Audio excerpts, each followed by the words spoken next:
नमस्कार, बहुत बहुत स्वागत आपका अनादि टीवी पर। मैं हूं आपके साथ पारुल। आज बात करेंगे चुनावी विस्तार। जी हां, शुक्रवार सुबह दिल्ली से लेकर लखनऊ तक के सियासी गलियारों में अचानक सरगर्मियां तेज हो गई। तमाम कयास और कवायदों के बीच सबकी नजर राजभवन पर टिक गई। उत्तर प्रदेश के मुख्यमंत्री योगी आदित्यनाथ अचानक राज्यपाल आनंदीबेन पटेल से मिलने पहुंच गए। चर्चाओं की चाल ये कि जल्द होगा मंत्रिमंडल का विस्तार, जिसमें आरएलडी और सुबसपा के नेताओं को मंत्रिमंडल में शामिल किया जाएगा। दरअसल लोकसभा चुनाव से पहले बीजेपी ने अपने सहयोगियों को साधने की कवायद शुरू कर दी है, या यूं कहिए कि जो वादा किया वो निभाने की तैयारी कर रही हैं।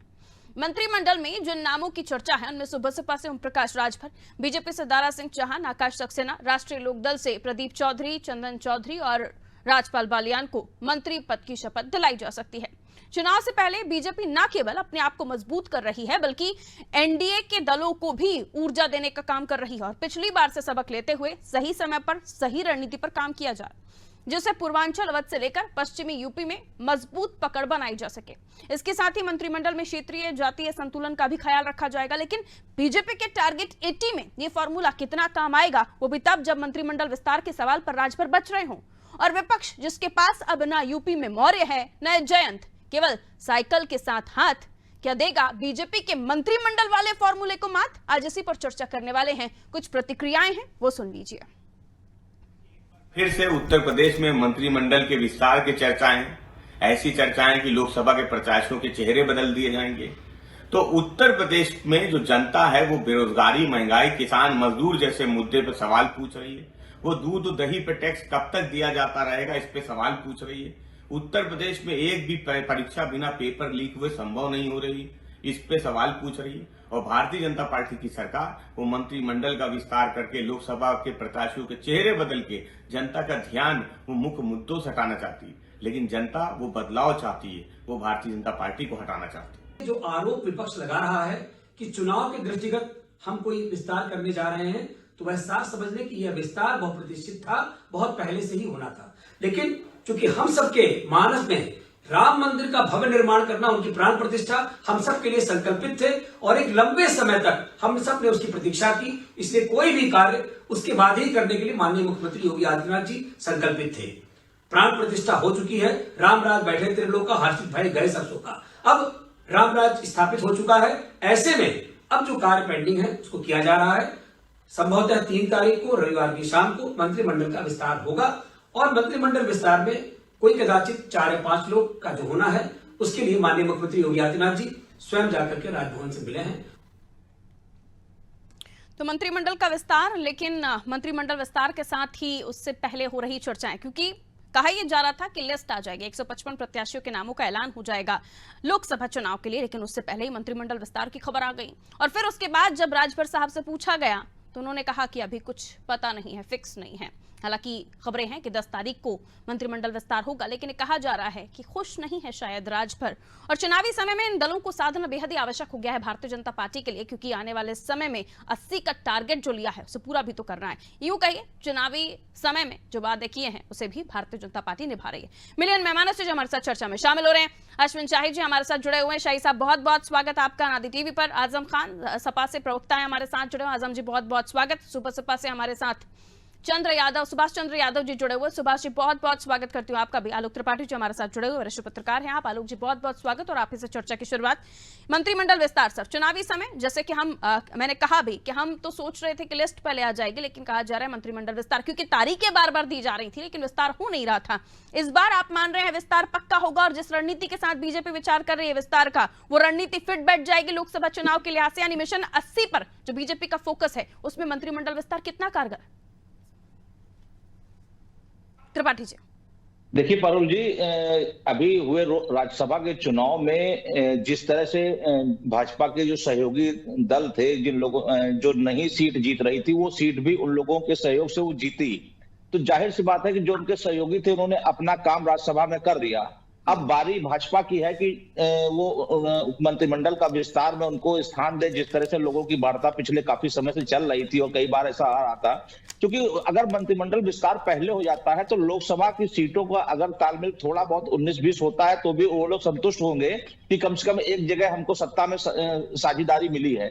और अगर साझेदारी बाद में मिलती है और लोकसभा के प्रत्याशी पहले घोषित हो जाते हैं, तो कहीं ना कहीं थोड़ा सा हो सकता है कि किसी को 2 सीटें मिली हो, कि 4 चाहते हो, किसी को 5 मिली हो, 1 चाहता मिले, तो ये सब चीजें रहेंगी। तो मुझे लग रहा है कि ये इसीलिए जो दिल्ली में बैठक हुई और उसके बाद ये हो रहा था कि आजकल में प्रत्याशियों की लिस्ट जारी हो जाएगी, वो भी नहीं जारी हो पाई। उसके बाद जिस तरह से राजभवन में जाना मिलना ये सब चीजें लगा, वो तो इससे लग रहा कि शपथ ग्रहण पहले होगा और जो अपने साथ के लोग हैं उनको थोड़ा संतुष्ट कर दिया जाएगा, और संतुष्ट करने के बाद ही लोकसभा के प्रत्याशियों की लिस्ट जारी करेगी। तो ये भाजपा की एक रणनीति है, और जो उनके साथ राजभर जैसे जो नेता है काफी समय से लगे हुए हैं, कई बार वो बोल भी चुके हैं कि मुझे सत्ता मिलेगी तब मैं होली मनाऊंगा, ये मिले तब, तो वो सब चीजों में थोड़ा सा एक उस पर विराम लगेगा। और इसी के साथ बीजेपी जो कोशिश कर रही है, देखिए जाहिर है अश्विनी जी कि सत्ता में जो लोग होते हैं उनके चेहरे तो वाकई ग्लो कर रहे होते हैं, और अभी एक ग्लो हम जयंत जी और राजभर जी के चेहरे पर भी देखेंगे और बाकी जिन मिनिस्टर जिन्हें बनाने वाले हैं उन पर भी देखेंगे। जाहिर है 24 से पहले ये रणनीति बहुत कारगर आपके लिए साबित होने वाली है, और इसीलिए इस दिन को बचा कर रखा हुआ था आपने। लेकिन कहा जा रहा है कि राजभर के साथ साथ दारा साहब भी साथ आ रहे हैं, उन्हें किस बात का गिफ्ट दिया जा रहा है? पारुल जी देखिए, ये आप लोगों के सूत्र जो है हम लोगों से बड़े मजबूत होते हैं, और उन्हीं सूत्रों ने आप लोगों को जो है बताया होगा, अच्छी बात है।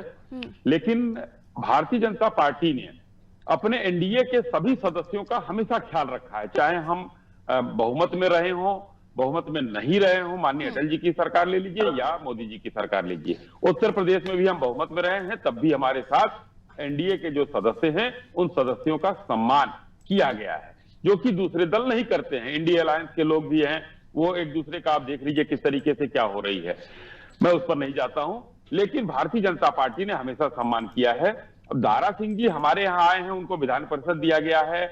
मंत्री बनाना, मंत्री परिषद से हटाना, ये माननीय मुख्यमंत्री जी का विशेषाधिकार है।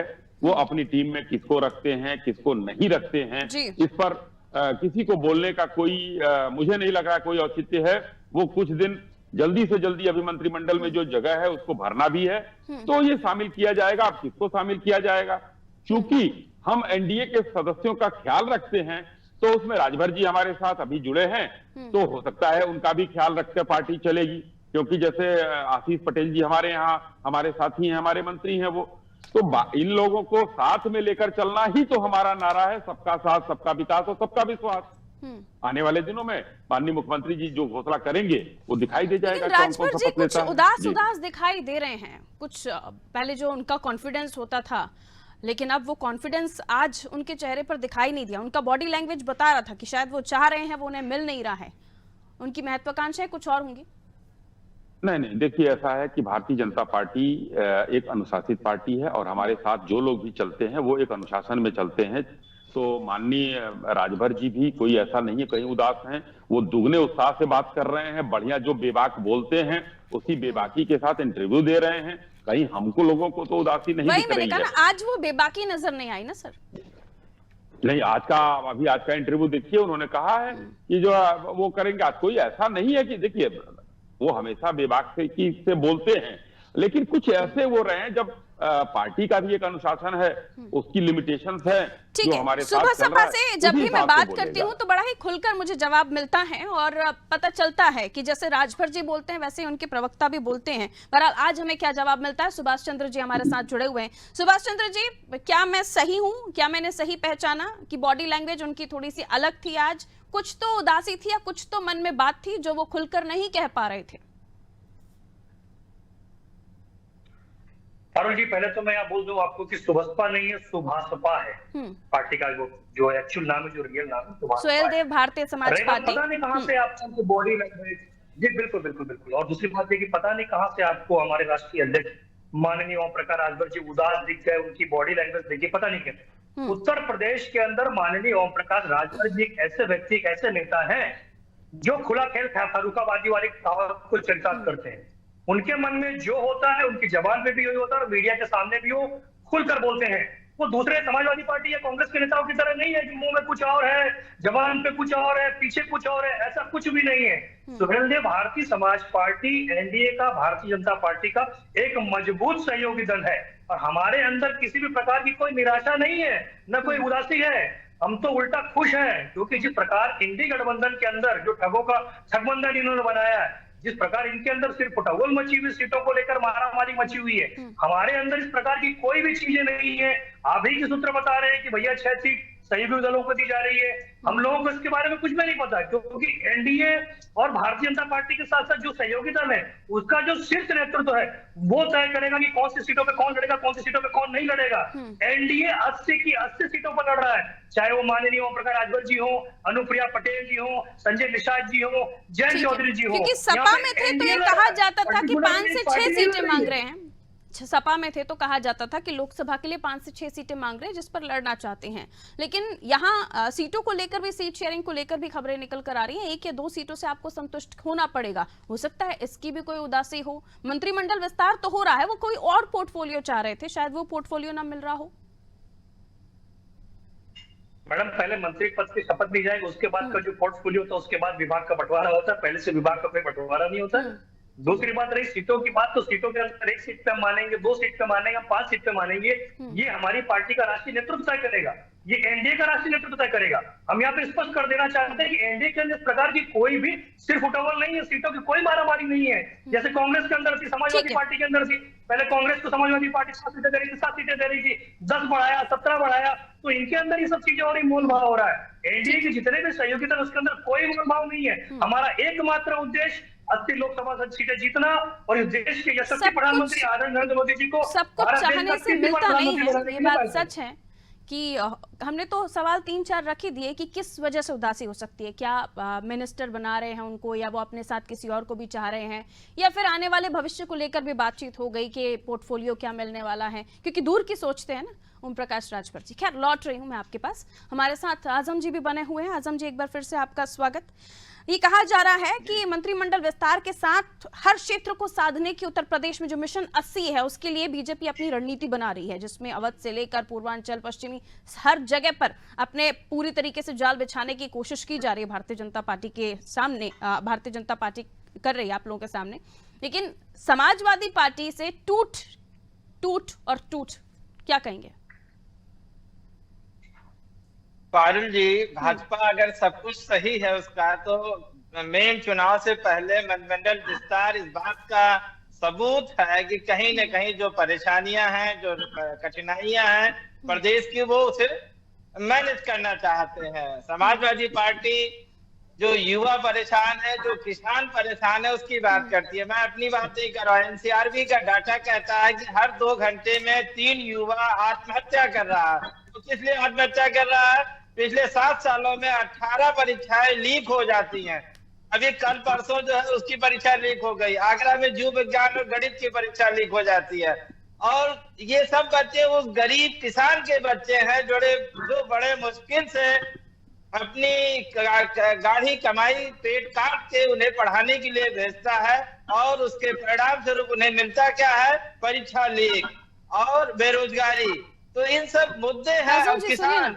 आजम जी, आपकी चिंता जायज है, बहुत जायज है, और सवाल भी लाजमी है, लेकिन इसका मंत्रिमंडल विस्तार से और पॉलिटिकल पार्टियों की रणनीति से कोई अभी मेल नहीं खा रहा ना। मैं आपसे पूछ रही हूँ कि बीजेपी अपना जाल बिछा रही है और आपकी तैयारियां क्या हैं? आपकी पार्टी में टूट हो रही है। जो बेरोजगारी है, जो महंगाई है, जो जमीनी मुद्दे हैं, उससे ध्यान भटकाने के लिए, टीवी पे हेडलाइन चलाने के लिए ये सब चीजें की जा रही है। आखिर एनसीआरबी, क्योंकि मुझे शिवपाल जी का भी बयान याद आता है, जब शिवपाल जी कहते थे कि उनको जल्दी मंत्री बना दीजिए वरना फिर कहीं और चले जाएंगे। चिंता आपको भी थी ओम प्रकाश राजभर जी को मंत्री बनाने की। कभी ऐसा कहा जी? हाँ, शिवपाल जी को, आप लोगों को भी चिंता थी ना। अखिलेश जी के भी बयान है कि मंत्री बना दीजिए, मंत्री बना दीजिए। अब मंत्री बन रहे हैं ओम प्रकाश राजभर जी, तो अभी आप लोगों को तो बधाई दे देनी चाहिए। ये समस्या आपके लिए सबसे बड़ी थी। कोई एतराज नहीं है। हमारा तो सिर्फ ये कहना है विपक्षी पार्टी होने के नाते कि जो किसान जिसके लिए ये नुकीले कीले लगा के उसका स्वागत कर रहे हैं, जिसके ऊपर बुलेट चला रहे हैं, जिसके ऊपर आंसू गैस मौर्य चले गए, जयंत पहले ही जा चुके हैं। जो मौर्य को सुनिए ना, स्वामी प्रसाद मौर्य जा चुके हैं, और मौर्य जी को जो गलत ठहराते थे वो राज्यसभा में आपको आईना दिखा चुके हैं। हम बात कर रहे हैं आपकी चुनावी तैयारियों की। लोकसभा चुनाव से पहले बीजेपी एक के बाद एक आपको हिट देती हुई जा रही है, स्ट्रोक मारती हुई जा रही है, और आपके पास टूट के अलावा कुछ नहीं है। आपकी रणनीति पर बात हो रही है सर। देखिए, जिनको लालच और प्रलोभन की जरूरत है, जिनको पैकेज की जरूरत है, वो जाएगा, उसे रोका नहीं जा सकता है। हम लोग अब स्वामी प्रसाद मौर्य जी को थोड़ी ना कोई पैकेज की जरूरत जरूरत होती है, बीजेपी में नहीं गए ना, वो तो अपनी पार्टी बना ली है ना, उनको कौन सा 50, 60, 70, 80 करोड़ रुपए का ऑफर मिल गया था या और भी ज्यादा मिल गया था, वो तो अपनी पार्टी बना ली है ना, उनकी टूट को क्या कहेंगे? क्या चल रहा है अभी? कभी कभी ऐसा होता है कि साथ न जाके अलग होके भी फायदा पहुंचाया जा सकता है। इस बात की कोई गारंटी नहीं दी जा सकती कि अंडर हैंड डीलिंग क्या हुई है, लेकिन करेंगे तो कोई हट के करेंगे। हम ये कहना चाहेंगे कि जो जनता के मुद्दे हैं, चाहे बेरोजगारी हो, चाहे महंगाई हो, चाहे किसान तो हो, कब से जनता के मुद्दों पर आप लोग काम करना शुरू करेंगे? फिर जनता के मुद्दों पर कब से काम करना शुरू करेंगे? लोकसभा चुनाव की आचार संहिता के बाद पार्टी कर रही है। अभी हमने अपना पीडीए पखवाड़ा फिर वो इसी वजह से तो हमारे संगठन राजभर जी ने पार्टी छोड़ी कि कैबिन से निकलते ही नहीं थे अखिलेश जी। नहीं सही है ना, इसी बात पे तो राजभर जी ने पार्टी छोड़ी कि कैबिन से निकलते ही नहीं थे। चुनाव के समय पर हम जमीन पर जा रहे हैं, अखिलेश जी निकलते ही नहीं है, तो ये जनता की आवाज भी कैबिन से उठेगी। अपनी जरूरत के हिसाब से तय करते हैं, माननीय राष्ट्रीय अध्यक्ष अपनी जरूरत के हिसाब से, तो जरूरत के हिसाब से पार्टी मुद्दे उठाएगी। संगठन है हमारे पास, जरूरत के हिसाब से पार्टी मुद्दे भी उठाएगी, जरूरत के हिसाब से भी जनता के मुद्दों को उठाने के तरीके चुने जाएंगे, कैबिन से, मीडिया में, या फिर एक कैमरा आपके घर पे लगा दीजिए, वहां से आप लाइव दे दीजिए, ऐसे उठेंगे जनता के मुद्दे। क्योंकि जमीन पर प्रदर्शन तो करना नहीं आप लोगों को, आचार संहिता लग जाएगी शायद, उसके बाद निकलिएगा। एक आदमी काम नहीं करता, इतना बड़ा कैडर किस लिए बनाया गया है? सिर्फ अखिलेश यादव जी माननीय राष्ट्रीय अध्यक्ष जो काम कर नहीं रहे, उनको जरूरत के हिसाब से वो भी आते जाते हैं। अरे तो मेरे को, मैं वही तो पूछ रही हूँ ना कि जनता की आवाज, किसानों की आवाज, जो अभ्यर्थी है उनकी आवाज उठाने के लिए आपने क्या रणनीति तैयार की है? ये सिर्फ मीडिया में बैठकर एक कैमरा आपके यहाँ पहुंच जाएगा, लाइव वहां से दे देंगे, कैबिन से अखिलेश जी अपनी बाइट दे देंगे, इतना ही है क्या बस मसला? यही सवाल था मेरा। मैं लौट रही इसका जवाब दीजिएगा, बाकी मेहमान आ रहे हैं वापस। लोगों ने किया है, वो ज्ञापन दिया है डीएम को और तमाम जगहों पे गए हैं। ठीक है अश्विन जी आपकी बातों, अश्विनी जी आपकी बातों पे कुछ कह रहे हैं? अश्विनी जी बोल लीजिए, मैं त्रिपाठी जी के पास जाऊंगी। घटना कितनी शर्मनाक घटना है जिसमें 2 युवतियां आत्महत्या कर लेती हैं। चुनावी तैयारियां और घटना इनको अगर कंबाइन कीजिए तो धरातल पर प्रदर्शन ये नजर आते हैं, एक बड़ा चेहरा। ठीक है लौट आजम जी, हमारी नीयत सही है, नीयत सही है तो आत्महत्याएं क्यों कर रहे हैं लोग? ठीक है फिर भी बताइए कि राजभर जयंत के मुकाबले चेहरा है क्या आपके पास? सोच के रखिए, लौट रही हूँ। अश्विनी जी कहिए।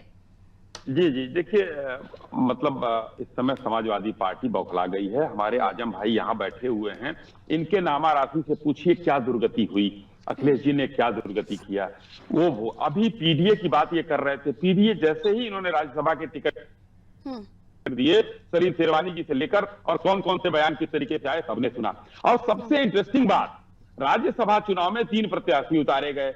आलोक रंजन जी को 19 वोट अलाट किया गया। और मैं तो एक अखबार का वो पढ़ रहा था, कहीं लेख किसी पत्रकार द्वारा लिखा हुआ कि राम गोपाल जी ने पीठ में छुरा घोंप दिया आलोक रंजन जी के। तो जब पीडीए को लेकर ही एक जो है कायस्थ को ये लोग अपने साथ लेकर नहीं चल सकते हैं, जया बच्चन जी कहती हैं कि मैं ब्राह्मण हूं, तो एक कायस्थ पर प्रत्याशी को लेकर ये नहीं चल सकते। तो पीडीए का मतलब जो है पिछड़ा, दलित और अल्पसंख्यक है, उसमें अगड़ा, ब्राह्मण, बनिया, राजपूत, कायस्थ कहां गया? इन लोगों ने कोई नियत और कोई भी नीति नहीं दिखाई है, सिर्फ और सिर्फ ये दिखाया है कि जो आ रहा है सब कुछ मालूम है इनको। अश्विनी जी आपको भी पीडीए के सामने अपनी तैयारी दिखाने के लिए मंत्रिमंडल बनाना पड़ रहा है, विस्तार करना पड़ रहा है, ये भी सवाल उठ रहा है। नहीं, वो तो अवेटेड है, वो तो अवेटेड था पारुल जी, वो अवेटेड था। टाइमिंग को लेकर भी सवाल उठ रहा है, चुनाव आए विस्तार लाए। नहीं हो सकता है। देखिए अभी मैं कह रहा हूँ असंभावी है, हो सकता है कि कुछ लोगों को, हमारे मंत्रियों को हमको एमपी लड़ाना हो सकता है कुछ और हो, तो सब चीजें हम देख के करेंगे, उसमें असंभावी है वो।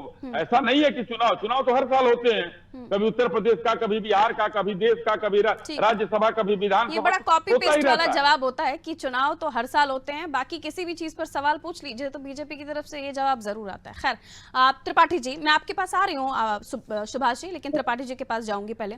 त्रिपाठी जी, राजनीतिक दल और जातिगत समीकरण उत्तर प्रदेश में, इनको भापे बगैर या इनको तोले बगैर कोई राजनीतिक पार्टी आगे बढ़ती नहीं है। फिर सीटों का बंटवारा हो, मंत्रिमंडल विस्तार हो, किसी विधायक को टिकट देना हो लोकसभा में, इनके बगैर कुछ नहीं होने जा रहा। और इसे बखूबी भारतीय जनता पार्टी और शुरुआत में समाजवादी पार्टी ने भी बखूबी समझा, लेकिन अब शायद लगता है समाजवादी पार्टी उन तमाम चीजों को समझ नहीं रही है, या फिर जो आकलन होना चाहिए किसी भी कैंडिडेट को लेकर या नेता को लेकर वो कर नहीं पा रही, छिटक रहे हैं, धोखा दे रहे हैं, राज्यसभा में किसी और को वोट कर रहे हैं और फिर है भी उसी घर में ही।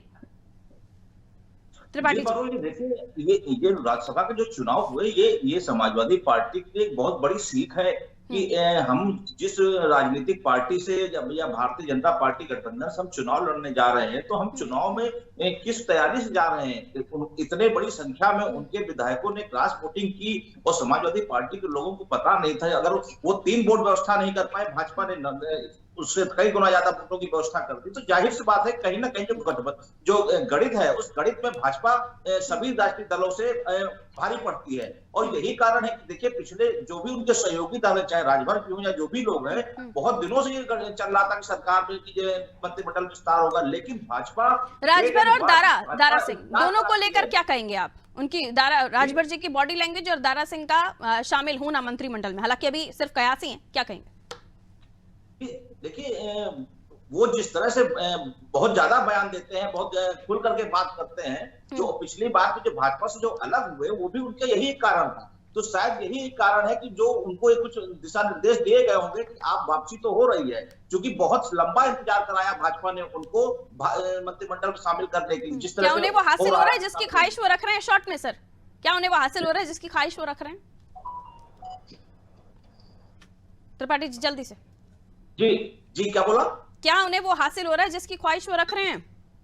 देखिए अब हासिल हो रहा है या नहीं हो रहा है ये तो बात खत्म हो गई ना, क्योंकि अगर नहीं हो रहा होता तो फिर आप बचे कहाँ के? समाजवादी पार्टी में भी नहीं है, भाजपा में भी नहीं, तो मजबूरी तो अब समय भी नहीं है, करे तो करें क्या? ठीक है, सुभाष चंद्र जी, सेम सवाल मेरा आपसे कि जो ख्वाहिश है वो हासिल हो रहा है उन्हें?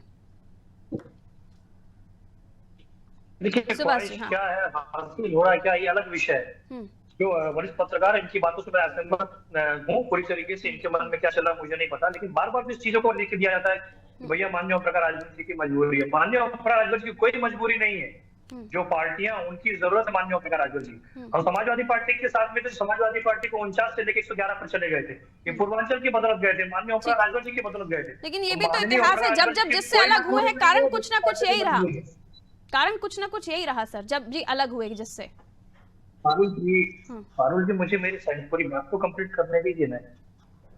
भारतीय जनता पार्टी के साथ में 2017 की जब सरकार के अंदर थे तो हमारी तब भी मांग थी सामाजिक न्याय समिति की रिपोर्ट को लागू करो।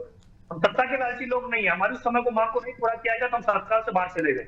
हम समाजवादी पार्टी के गठबंधन के अंदर गए थे तब भी पिछड़ों की बात करते थे, दलितों की बात करते थे, अल्पसंख्यकों की बात करते थे, उनको राजनीतिक हिस्सेदारी देने की बात करते थे। लेकिन समाजवादी पार्टी के सुप्रीमो को पीडीए का नारा जरूर देते हैं, लेकिन पिछड़ों को, दलितों को, अल्पसंख्यकों को जो हिस्सेदारी देनी चाहिए हिस्सेदारी नहीं देते। आप ही का सवाल आजम जी, नारा है करना कुछ नहीं है, आप ही का सवाल। ठीक है, कई आजम जी, आजम जी कई। ये अब इनको लगता होगा कि नारा है, सिर्फ 3 राज्यसभा सीटों से इसका मूल्यांकन नहीं किया जा सकता। हमारे पार्टी के हर लेवल पे, चाहे बूथ लेवल से लेकर राष्ट्रीय कमेटी तक, और जो हमने अभी लोकसभा के टिकट बांटे हैं, इसे आप कितना लाइटली ले रहे हैं? लोकसभा के टिकट बांटे हैं उसमें भी पीडीए का पूरा पालन हुआ है, उसमें कहीं कोई संदेह नहीं है। लेकिन भाजपा चीजों को भटकाना चाहती है और भटका रही है। वो कानपुर की घटना पे कोई कमेंट नहीं करेगी, पेपर लीक पे कोई कमेंट नहीं करेगी, और किसान जो परेशान है यही वादा कर दीजिए कि अगला प्रदर्शन सपा का बड़े नेताओं के नेतृत्व में होगा।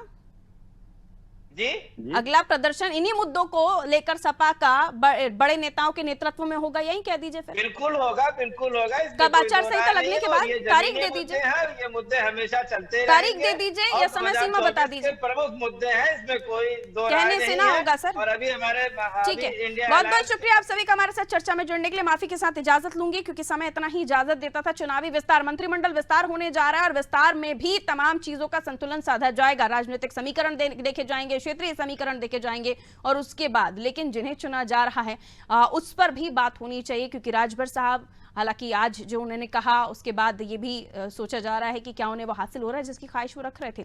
दारा सिंह का शामिल होना एक आ गया, चुनाव हार गए, विधान परिषद भी दे दिया, अब मंत्रिमंडल में क्या उन्हें शामिल करके हार का तोहफा दिया जा रहा है। उसके बाद इस विस्तार को इस तरह से भी देखा जा रहा है कि चुनाव से पहले ये विस्तार संजीवनी का काम करेगा उन दलों के लिए जो सपा से बीजेपी में भी शामिल हो रहे हैं, खासतौर पर जैन जेके में बात करें। देखना दिलचस्प होगा आने वाले समय में ये चुनाव विस्तार लोकसभा चुनाव में टारगेट 80 को कितना मददगार साबित होता है। दीजिए इजाजत, रखिए अपना ख्याल, नमस्कार।